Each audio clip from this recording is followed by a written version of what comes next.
Hello everybody, welcome to Hearts of Oak. I'm Gerard Batten and I'm here with Tommy Robinson. Now or Stephen Yaxley Lennon, whichever you prefer. I've always known him as Tommy, so I'll call him that. We are putting out an interview in the next day or so in which I'm asking Tommy about his activities and what's happened to him in the UK. But we're going to do a conversation now about what's going on in America with the presidential elections. Before we move on, don't forget to hit that like and subscribe button. First of all, we want you to subscribe to the channel. If you do, you'll know about further interviews and programs that come out on Hearts of Oak. And secondly, we need to know whether you like it or not, or even if you don't like it, so at least we're not working in the dark. But please hit like and subscribe. Hi Tommy again. It's apart from the extraordinary things that have been going on around the world since last March, the American presidential elections are unbelievable. I mean, I'm a bit older than you. I've watched a few of them over the years, and this one is the most remarkable one ever. I watched last year, 4 years ago. I watched that. Other than that, I've not really been interested that much in politics. For me, Donald Trump is God. I love him. Don't blaspheme. No, I love him. Yeah, I love him in the sense that you've got enough problems already. Well, what he done is, I remember I'd fought for 10 years trying to explain about the media lying. Yeah. And then he brought in the terminology fake news. Yeah. And then overnight, he had the platform to tell the public. Yeah. And then it's like, this is what this is what I feel like we've been talking about. And when I see what Donald Trump's gone through, I judge it in the sense that I look and think, here's a man who had everything, was loved by everybody. Yeah? He's a billionaire, he's loved by everybody. And I think he sacrificed that, and he sacrificed the freedom in a sense as well, because he's now hated. Oh yeah. And not just he's hated, this is what I always weigh up and I look and think, his children are hated, his family are hated. And he's gave up that for what? Not for money, not for fame, because he had both of them. Yeah. He's gave that up for the United States and for his belief in what that country should be. So I have the utmost respect for the man. I agree. I mean, I didn't really know much about him prior to 2016, and the image I had wasn't a positive one, I have to say. But he came along, and again, like you, I thought it's just another American election. Am I really interested that much? And then he started to say things which I thought, wow, this man's talking my language. When he spoke about fake news, I thought, yeah, I know about that, believe me. And I thought, this is great. And when he said he was going to put Hillary in prison, and then Channel 4 did a series of I think it was about 3 or 4 programs in this series about him, and they painted him as this sociopathic businessman that everybody hated, whatever. And me and my wife watched it. I said, at the end of every episode, I said, yeah, it might be true, but he isn't Hillary Clinton. And I think that for me was why he won in 2016, because he wasn't Hillary Clinton. And then I've watched what he's done throughout the 4 years, and you can tell a person by their friends, and you can also tell them by their enemies. You look at the people who hate Trump and want to bring him down, and you think, this man can't be a bad man if they hate him that much. If he'd have gone along with everything that the deep state wanted him to do, they think he's great, and then they'd let him do 4 years. They might even give him another 4 years. But he hasn't. He's one of the most remarkable things I think he's managed to do is not start another war. Oh, he's done the total opposite. He's done the total opposite, and he's brought peace in areas that, even with Palestine, what he's looked to do there is bring United Arab Emirates, things that Obama got a Nobel Peace Prize, no? He did before he even did anything. As soon as he got elected. Yeah, just for being Obama. Just for being elected. But so I watched Donald Trump. I've watched the elections. I've watched his politics. I see the way he's demonised and slandered and lied about. Most people and I'm not going to compare it to myself, but I am. Most people don't even know why they hate me. Yeah. Most people don't know why they hate him. So I say to people, I've got a mate who's a dreadlock lad, black lad, and I say, well, what's he ever said that it's racist? And he doesn't know. No. I said, so why do you hate him? And he doesn't know. Yeah. And I feel that's the same situation. And I watched what happened with Trump. I watched what happened with General Flynn. I've watched all the United States politics, and I like to think that, I know I'm viewed in different ways by different people, but many in the United States would read some horrifying bad press about myself. Yeah? But to them, even to Nigel Farage, if you were me, I walk the streets every day. on my own, everywhere I go. Okay, I don't have the money or the backing behind me, and I've faced the same dark, seedy forces that they face. And to Americans to understand how far they go now, you now realise it. These dark globalist power has stolen an election. They've defrauded the United States election. I think this is what's coming out. I mean, whoever, let's put it aside for a minute, whoever won, whoever got the most votes, let's just park that one to the side for the minute and look at the obvious corruption and vote fraud that's gone on. And we're hearing more stories coming out all the time. It's all been planned. And there was this thing, Trump had got these thousands of people out, tens of thousands of people at every one of these rallies he did. And Joe Biden's in his cellar, or he comes out and he's got 6 people sitting there. And people are thinking, oh, he's going to go down to a massive loss. They knew he was going to win because of what they were doing in terms of the voter fraud, and if possibly they changed the laws. Well, what he was doing in his cellar was holding seances because of getting in touch with all these dead people that have come out and voted for him. But what's coming out now about how they have not verified ballots. The whole mail-in ballot thing was an accident waiting to happen. Because what people need to understand is there's a difference between someone requesting a mail-in ballot and sending out millions and millions and millions and just sending them out carte blanche.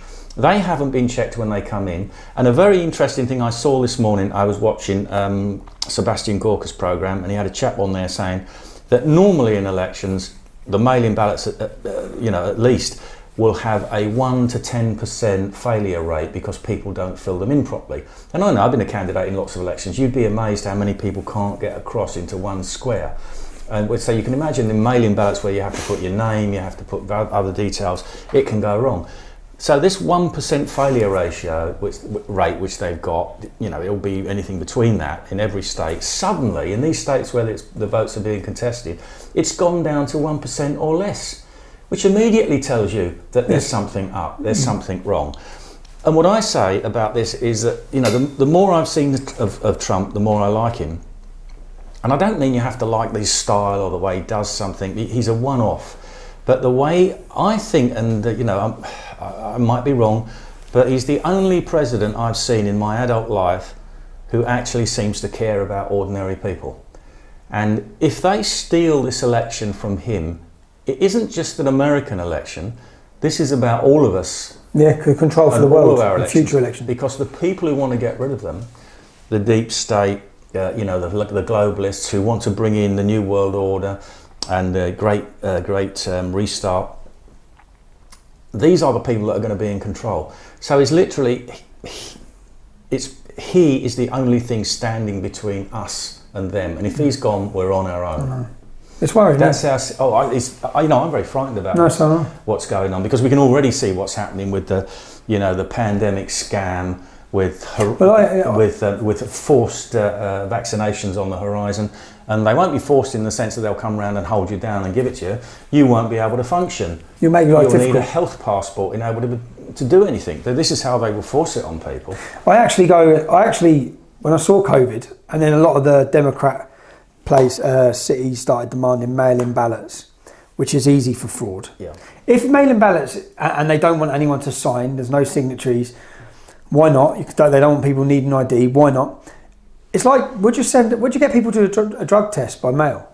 No, because they can be frauded. Yeah, it's exactly the same. You could use someone else's urine. You could fix it. So why are you sending out millions upon millions of ballots? And they have defrauded. And I think the troubling thing is that people, once they don't believe in democracy, once they don't believe that it's a true democracy, then what alternative do people have? Now, in this country, we don't have much an alternative, but in the United States, where they're all heavily armed and they've got a constitution, there's a real alternative. Yeah. Now, this is dangerous in that sense, totally dangerous, worrying, concerning for everybody, and Donald Trump totally is the last line of democracy, because if this is stolen from him, what, you don't think this is just a test run for the rest of the world? You don't think that these glitching machines... The rest of them will be a pushover. Oh, it'll be a walk in the park. And the Republicans will never, ever get in power again. Yeah. They'll never get in power again. And I was so surprised how quickly it's accelerated in the United States. Because all the problems we have in this country around free speech, the erosion of free speech, the attacks, the hate crime laws, all of these things, which we believe couldn't happen in the United States because of their constitution, it's all now accelerating. And you see, if the Democrats get in and win this election, then over the next 4 years, what you're going to see is reversal of laws, implementation of laws, and the power of political correctness infecting the United States in a similar way to it's infected our countries. People, well, you've already seen it anyway. I think they're worse than us in many ways already. Losing their job, but that's happened very quickly. Because there was none of this 4 years ago, before Trump.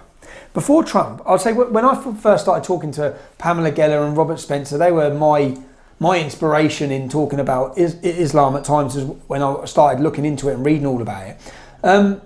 This was unthinkable in the United States.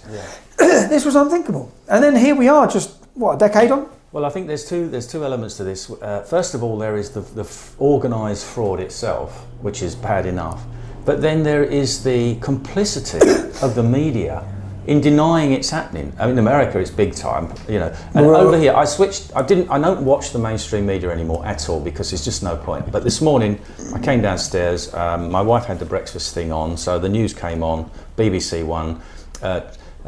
Biden is about to win Arizona, and Trump is making unfounded allegations of fraud. So, well, first of all, he's not about to win Arizona because the votes are still being accounted, i.e. the legal votes. They're trying to sort out the illegal votes from the legal votes.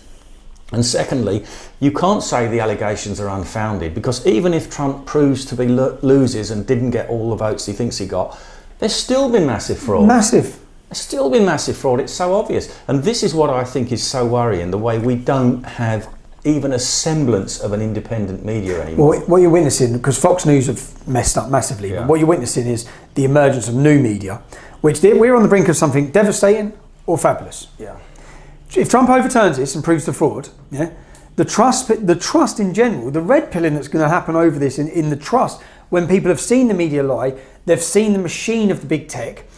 It'll hopefully be the end of big tech if he wins. There's so many things that he needs to do. Yeah, he does. I'm surprised he didn't do them in the last 4 years. Well, I think we think that the president is more powerful than he is, because when you look in past presidents, they're doing what the deep state told them.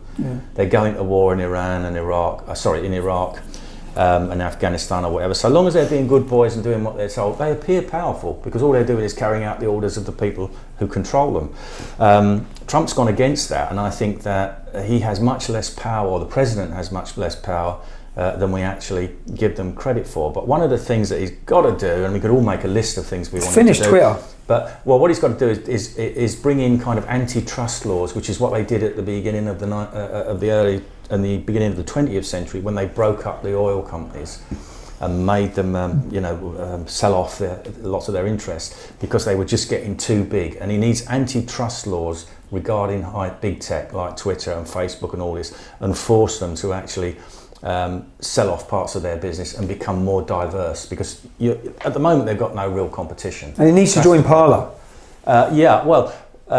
Join Parler. Tommy tells me he's got 200,000. Nearly 200. So I'll have 200,000 by Christmas. Yeah? I've got 18,000 on Parler, so I'm hoping all them people that follow Tommy will follow me. Jump on over. And I've got 73,000 on Twitter. I was cut off for a week ago. I got back on last. You know what that's about? I said they have to follow COVID. No, but they have to follow a process. So you've been cut off. That's one tick. Yeah. They might already have 2 ticks. The next one you're gone. Well, I've been cut off twice already. Yeah, you're gone next. So. Well, that's So sorry for to be the bearer of bad news, but you're about to get unpersoned, Gerard. Well, so therefore, all your followers have follow on Parler. Go over there, because he's going to be. I don't think he can do it if he manages to hang on and remain president. But if they manage to get rid of him, I hope that he sets up his own social media companies and broadcast companies. Let's face it, the property business in New York is going to be very, very damaged, which is where he traditionally makes his money, because of what's happened. 6% taxes coming. But I think if he moves into that realm, he'll be a trillionaire, because people around the world are crying out for free speech. And if he can do that, but I hope he stays as president. So I think what we'd like. Do you think he will? I'd say, to be honest, it's 50-50. It doesn't matter how much fraud there was. It I doesn't can't matter believe how many people voted one way or another. What matters is that if he can be proved to have won, they will still do everything in their power to get rid of him. And of course, this is what the media are doing, including all of our mainstream media. They're setting up the narrative that his claims about fraud are unfounded from the start and not true, so that if he does be proved to have won, they can say that he stole the election and set up for the next 4 years of civil war against him. So he's been defrauded. 71 million Republicans are aware of that. I think he's saying now that there were... Not a single building is burned. It's more than that, because they are saying now that the software that was used in the voting machines... 2.7 million votes? Yeah, actually switched votes from Trump to Biden. And this is why in certain states, when they were, 80% of the count was done, suddenly they stopped the count for no apparent reason. And the rest is because they were flipping the votes from Biden to Trump. They told some inspectors, and also bringing in new votes. They said we stop counting the vote at 10:30, and they carried on until 1 a.m. without anyone watching them. Do you know what's amazing? Almost as bad as Tower Hamlets. I know. It is Tower Hamlets in the United States. In 2009, in the European elections, we were all at City Hall, and they close the ballots at 10. But of course, it's different with the European elections than the ordinary parliamentary. But I think all the votes were checked by about 12 o'clock. But we had to hang around till 6 in the morning. In fact, I don't even think they were finished by 6 in Tower Hamlets. It went on even further. And I was joking and saying, well, getting the ballot boxes in from the polling stations is one thing, but now they've actually got to fill in all the votes. Yeah. But it's mad. I just don't... One encouraging thing is, for 4 years, Donald Trump has been attacked, slandered, demonised by every media source there is, even the right-wing media, and he gained another 10 million votes. Yeah, well, good luck to Donald Trump and the US, because if he loses, we're all in a very bad situation. So I think that we're hoping that he actually does pull it off and gets another 4 years, because he is going to have a tremendous struggle on his hand to do the things that needs to be done. Do you know on that as well? Laura Loomer. I watched Laura Loomer, yeah? Do you know Laura Loomer? No, she stood for Congress. Laura Loomer was an independent journalist, just like we are over here. And she has been censored more than anyone, yeah? Censored, the media tried to make her into a laughing stock. They tried to make her a comedy sketch. They tried to abuse her. And I watched her fight back from being right down at the bottom, yeah? And I've sat and felt at times like, Jesus, man, where do I go from here? And I watched her fight for her congressional seat, yeah? She didn't win the congressional seat, but she fought and become so big and such a face for independent media, for free speech. So I watched the campaign to Laura, love ya, you smashed it. And you actually give other people, you give me inspiration sitting watching you, because I know what I've faced and I know what you've faced, and I know how hard it is when you've been censored and deleted to pick yourself back up, and I watch you pick yourself back up. So don't get disheartened by the fact you lost that seat. Pick yourself back up again and get back out there, man. Yeah, well, good luck to President Trump. Come on, Donald. Thank you very much, Tommy, for doing this segment for us. And don't forget to hit the like and subscribe button. And see you next time. Bye, everybody. Peace.